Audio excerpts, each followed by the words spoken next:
Hello dear viewers, আসসালামু আলাইকুম। Welcome to just a PD. Migration to অস্ট্রেলিয়ার আরও একটি নতুন এপিসোড নিয়ে আপনাদের সামনে নিয়ে হাজির হচ্ছি।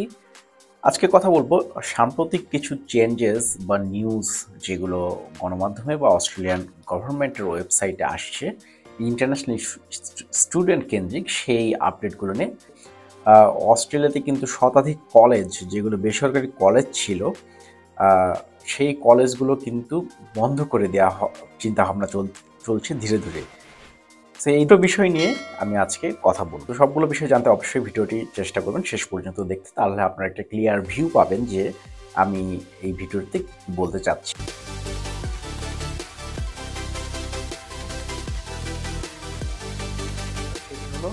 গতকাল গত ২৬শে মে সিডনি মর্নিং হেরাল্ড পত্রিকাতে একটি নিউজ শিরোনামে এসেছে যে সিডনিতে শতাধিক কলেজ কিন্তু সিডনি বা অস্ট্রেলিয়াতেই শতাধিক কলেজ কিন্তু বন্ধ হয়ে যেতে পারে। এর কারণ হিসেবে তারা জানিয়েছেন যে তারা যথেষ্ট পরিমাণ স্টুডেন্ট পাচ্ছেন না, এবং একটি কনসেপ্ট রয়েছে ঘোস্ট কলেজ নামে কিন্তু একটি কনসেপ্ট রয়েছে যে সিডনিতে বা পুরো অস্ট্রেলিয়াতেই অনেক ধরনের এরকম কলেজ রয়েছে যারা নামে মাত্র কলেজ, কিন্তু তাদের মেন উদ্দেশ্য হলো সার্টিফিকেট ব্যবসা করা। সো তারা স্টুডেন্ট ভর্তি করে ঠিকই, কিন্তু ওইভাবে তারা কোনো শিক্ষা প্রদান করে না। একটি সময় হলে সেমিস্টার ফি নেয় এবং ৩ বছর পরে বা ২ বছর পরে একটি সার্টিফিকেট প্রদান করে, এবং যেগুলো থেকে আসলে পাশ করে ছাত্ররা খুব বেশি উপকৃত হয় না, তারা স্কিলড হয় না, এডুকেটেড হয় না, যার ফলে অস্ট্রেলিয়ার কিন্তু মাইগ্রেশন সিস্টেমটা কিন্তু ব্যাহত হচ্ছে। আবার দেখা যাচ্ছে ওই সকল কলেজ থেকে যারা পাশ করে বের হচ্ছে বা কলেজে অ্যাডমিশন নিয়ে আসছে তারা কিন্তু অনেক শোষণের বা এক্সপ্লয়টেশনের শিকার হচ্ছে চাকরি ক্ষেত্রে বা বিভিন্ন ক্ষেত্রে, যেহেতু তাদের স্কিলভাবে ম্যাচ হয় না।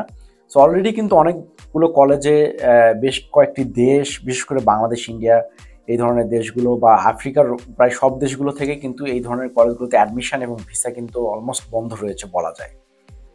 তো আগে অনেকেই দেখা যেত যে বিশ্ববিদ্যালয়ে অ্যাডমিশন নিয়ে আসতে এসে কলেজে ট্রান্সফার হয়ে চলে যাবে। এতগুলো কলেজ যদি একবারে বন্ধ হয়ে যায় সেক্ষেত্রে হয়তো বা তাদের কিছুটা সমস্যার সম্মুখীন হলেও হতে পারে আর কি।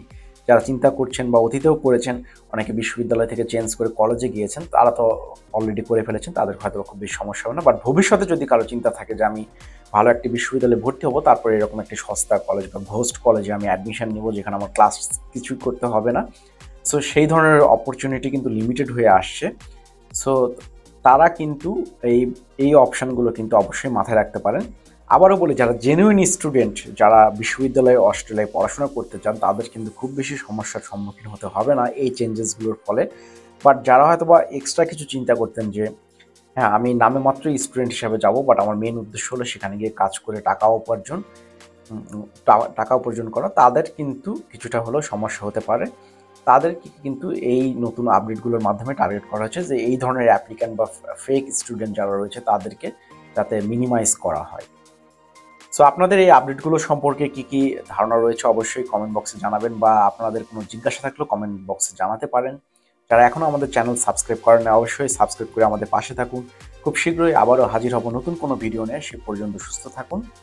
আর ভিডিওটি ভালো লাগলে অবশ্যই লাইক বাটনে প্রেস করতে ভুলবেন না। আবারও খুব শীঘ্রই হাজির হব নতুন কোনো ভিডিও নিয়ে। শুভ বিদায়।